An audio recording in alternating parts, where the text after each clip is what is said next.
ruangan ini maupun yang ada di luar ya. Nantinya pada akhir sesi seminar dan workshop ini kita akan bertemu lagi dengan dua kelas yang lain, yang paralel yang lain di ruangan ini juga untuk ditutup oleh profesor sekalian menyimpulkan dari hasil kegiatan atau seminar kita, diskusi kita pada hari ini. Nah, sebelum beliau menutup dan menyimpulkan, saya mencoba untuk menyarikan apa yang tadi sudah dibahas oleh para pembicara kita yang tadi sangat seru sekali diskusinya ya. Penanya yang ada di sini maupun yang dari luar semuanya sangat aktif berinteraksi. Saya mencoba untuk membuat beberapa poin dari apa yang sudah dipresentasikan tadi. Yang pertama adalah kita harus mengenal jenis-jenis fraud yang biasa terjadi, karena dengan kita mengenal berarti kita akan bisa membaca di mana potensi terjadinya fraud tersebut. Ini khususnya bagi direktur dan calon direktur ya Bapak-Bapak sekalian. Jadi hati-hati buat yang punya jenjang karir jadi calon direktur, silakan ini menjadi perhatian.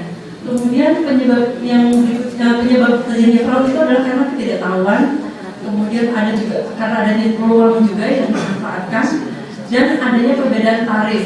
Nah, ini juga perlu menjadi masukan juga untuk kita nanti bisa melakukan pendekatan atau advokasi kepada pemerintah. Kemudian tadi ada yang narasumber juga mengatakan bahwa nasib direktur tergantung pada penyebab di atas dan sistem yang dibangun untuk mencegahnya. Nah, oleh karena itu Bapak Ibu sekalian, direktur atau bukan direktur, saya rasa semuanya punya kewajiban moral untuk menjaga ini agar membangun sistem, karena saya rasa sistem itu tidak bisa hanya seorang diri oleh direktur atau wadir-wadirnya gitu ya, tapi semuanya perlu terlibat. Slide. Ya. Nah, ini adalah tadi detail dari penyebab fraud yang disampaikan oleh para narasumber kita, dan juga hasil dari diskusi tadi ada tambahan dia bahwa selain dari masalah tidak adanya fraud, tidak adanya pedoman, kemudian belum ada kebijakan, kemudian belum paham, tidak punya verifikator, perilaku, moral, ternyata juga ada target PAD. Nah, ini juga mungkin untuk rumah sakit yang belum BLUD ini nasibnya ya.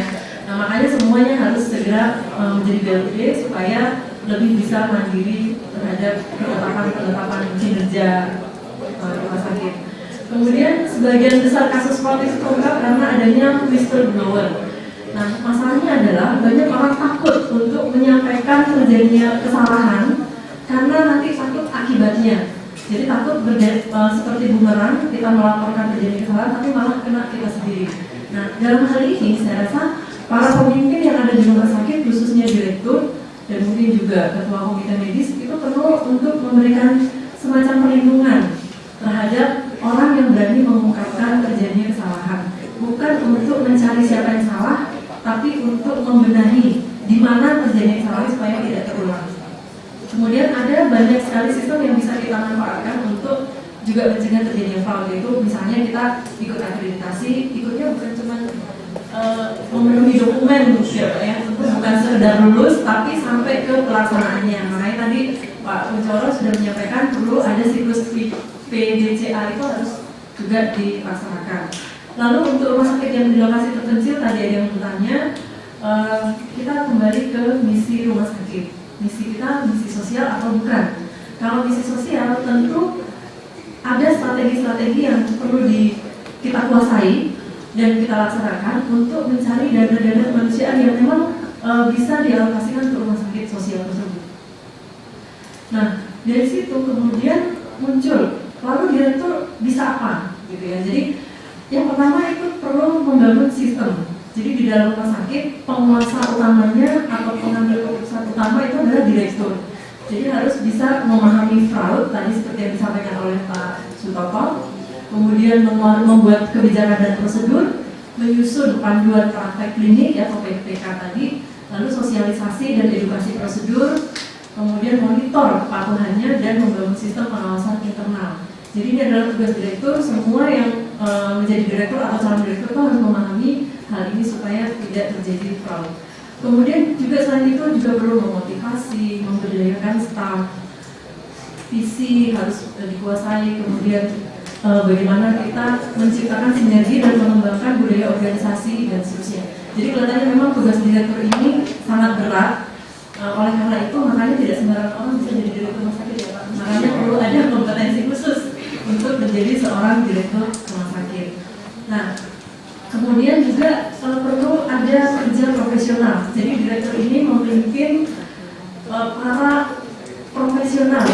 kebanyakan itu orang-orang kita, apalagi kalau rumah sakit tipe A seperti rumah sakitnya Pak Hanum, isinya dokter spesialis yang mungkin juga profesor, guru besar.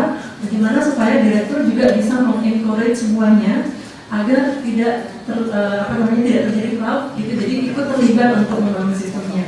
Juga yang ternyata juga tidak boleh dilupakan adalah perlu ada laporan khusus yang terkait dengan dinasti digis tadi. Jadi pemerintah pusat itu kalau tidak mendapat masukan dari daerah itu tentu tidak tahu apa yang terjadi. Nah, sehingga kita lah yang di daerah itu perlu proaktif memberikan masukan-masukan tersebut. Nah, supaya bisa seperti itu, kita juga perlu menguasai strategi advokasi. Karena banyak melakukan pendekatan pada pengambil kebijakan. Nah, untuk itu saya mencoba merangkum, berarti kita perlu menyusun strategi nih, strategi khususnya untuk direktur rumah sakit. Jadi yang pertama, kita harus memahami sedalam-dalamnya. Tadi Pak pun sudah seluruh-seluruhnya, kalau saya Pak sedalam-dalamnya Pak. Jadi memahami tentang fraud ini dari segala aspek, di mana karena ini menjadi benteng kita nantinya gitu ya. Kita bisa, kalau kita menguasai medan perang, maka mungkin kita sudah 50% kemenangan itu ada di tangan kita gitu ya. Kemudian mengembangkan sistem pencegahannya.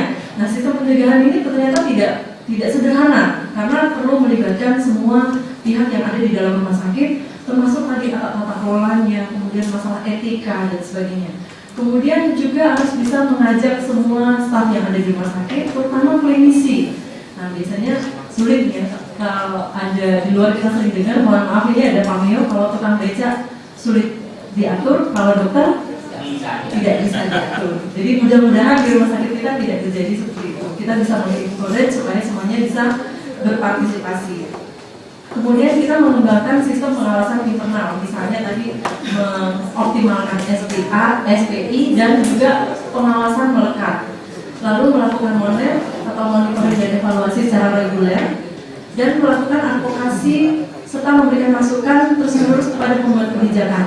Nah, kalau rumah sakit daerah berarti kepada pemerintah daerah, kalau rumah sakit pusat berarti kepada pemerintah pusat, tapi tidak menutup kemungkinan juga rumah sakit daerah bisa kepada pemerintah pusat, karena banyak juga kegiatan yang dibuat oleh pemerintah pusat yang juga berdampak pada rumah sakit daerah.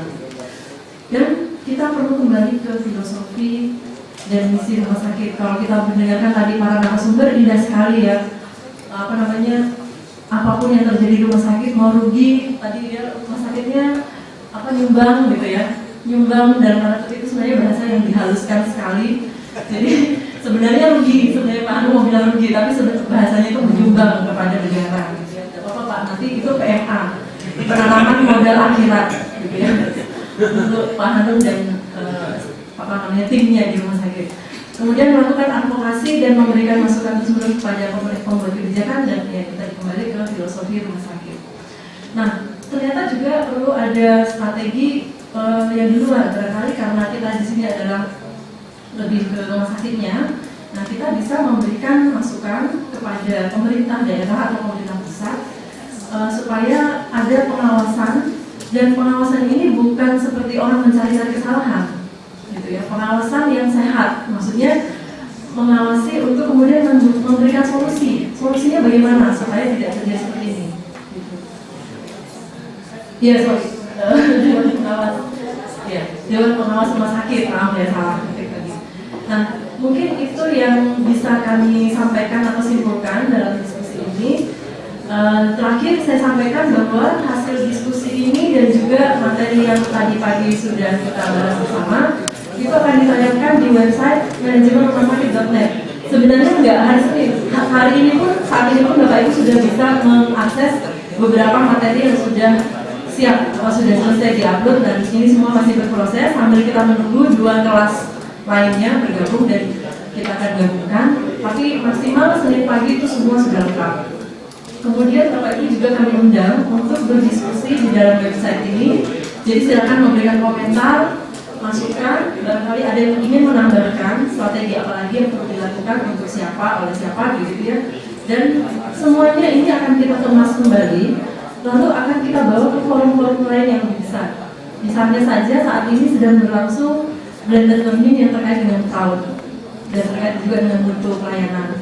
Kemudian nanti pada bulan Juli akan ada Munas Kasada juga akan membahas tentang ini. Kita akan bawa juga ke forum itu dalam bentuk materi yang akan disajikan di forum maupun dalam bentuk-bentuk lainnya, tentu isunya akan bergulir terus. Kemudian kami di PKMK juga akan menyusun berbagai macam policy brief.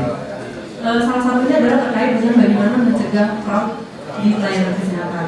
Nah, partisipasi Bapak Ibu sekalian itu tentunya akan sangat mempengaruhi kualitas dari output yang nanti kita hasilkan bersama. Jadi seperti pemilu ya, katanya sekarang ada gerakan anti golput karena kalau kita ingin ke depan itu pemimpin yang lebih baik, kita harus bisa memilih, menentukan. Nanti kalau kita nggak ikut memilih, jangan protes kalau pemimpin yang naik itu adalah yang tidak baik. Nah, demikian yang bisa kami sampaikan. Terima kasih atas perhatian Bapak sekalian dan saya kembalikan kepada Bapak.